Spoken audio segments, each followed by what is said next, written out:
Já, díóður. Díóður eru hálfleiðarar.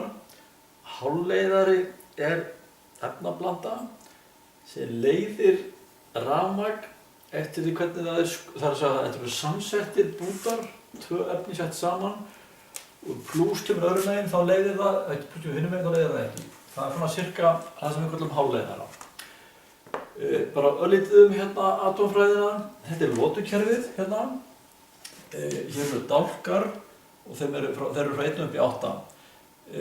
Allir dálkar með 2, það eru 2 rafeindir á ysta hvelli, eins og hér fyrsta, og dálkar með 4, það eru 4 rafeindir á ysta hvelli.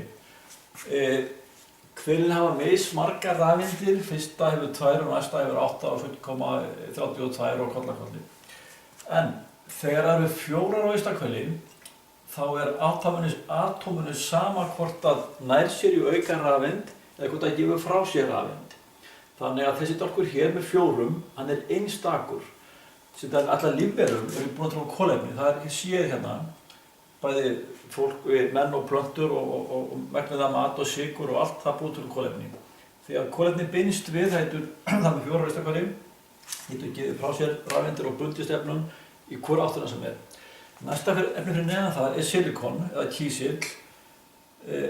Hann er bara með fleiri rafeindir en líka hann er með 1 hvelli viðbót og það eru 4 rafeindir. Og það sem menn gera er það að menn taka silikon hérna á kubba, hérna 2 kubba alveg eins og þeir setja frumefni hérna nr. 3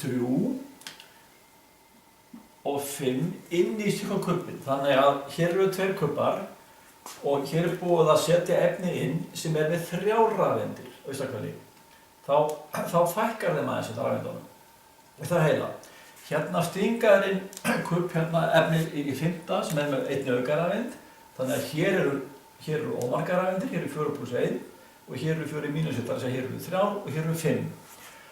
Og þá er efni orðið meira afgerandi. Annarkvort vilja þau fá rafeind eða gefa frá sér rafeind.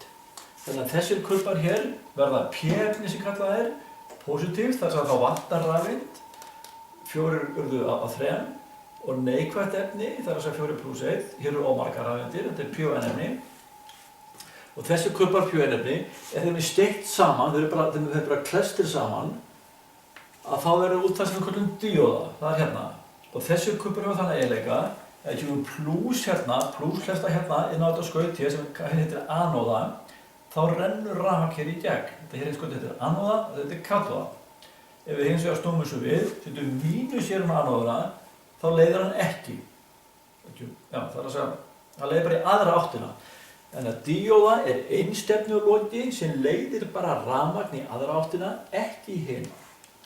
Hún er búin til úr hálfleiðurum, sem eru silikon eða kísill, og þetta er kallað að dópa, að blanda efnunum í þetta eru dópuð með annars vegar efni með fáum rafeindum og hins vegar mörgum. Og já, þetta er bara svona, þetta er svona stutt útsýning á því hvað hálfleiðar er, hvað frumefnin eru og hvernig þetta er búið til. Díóða er einstefnuloki. Einstefnuloki. Hér er sýndur vatns-einstefnuloki. Vatnið kemur hér inn hérna og það spjaldið getur opnast, það er gormur hérna og það þarf smá þrýsting til að opna spjaldið og þrýstingurinn í okkur er 0,7 volt.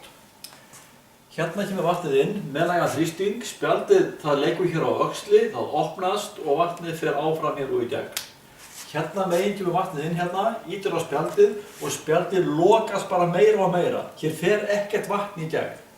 Vatnið getur bara runnið í aðra áttina og svona er díóða. Hér er díóða, þetta er táknið fyrir díóðu og það eru 2 skaut á henni, þetta skaut hér og hérna á einn. Þetta heitir anóða, þetta er katóða. Þetta er myndað þannig að þetta myndar K sem snýr öfugt, katóðan er hér. Og þetta plús á anóðinni, þá er það eins og hér, þá kemst rafmagnið í gegn hérna við 0,7 volt. Hérna falla yfir díóðuna, hún þarf 0,7 volt. Við 0,6 volt þá fer ekkert í gegnum hana. Við 0,7 volt þá opnast lokið hérna og rafmagnið fer að streyma í gegn og spennan er alla tíð 0,7 volt óháð því hvað fer mikið rafmagn í gegnum hana. Hér er plúsin í gegn, hérna, gegnum peruna, peran logar og tilbaka í hérna rafhlöðuna. Hérna hefur við snúið rafhlöðunni við. Nú er mínus hérna á anóðuna og þá leiðir hún ekki. Hér er plúsin, hann er hérna og hann kemst ekki í gegn. Þannig að hér er ekkert ljós. Hér er ljós. Plús inn á anóðu, dían leiðir, spennan sem fellur yfir hana er alltaf 0,7 volt. Það er svo kraftur sem þarf til að opna þetta spjald í þessu hérna í vatnsmódelinu. Þannig að díóða er einstefnu loki, leiðir þegar plús er á anóðu og fer ekki að leiða fyrir spennan yfir hana eða hérna á milli er orðið meira en 0,7 volt. Það eru til aðra tegundir af díóðum, þetta er hefðbundin kísildíóða eða afreiðisdíóða, það eru til germaníumdíóður og þær byrja að leiða við 0,2 til 0,3 volt, en við fjöllum ekkert þær núna. Takk.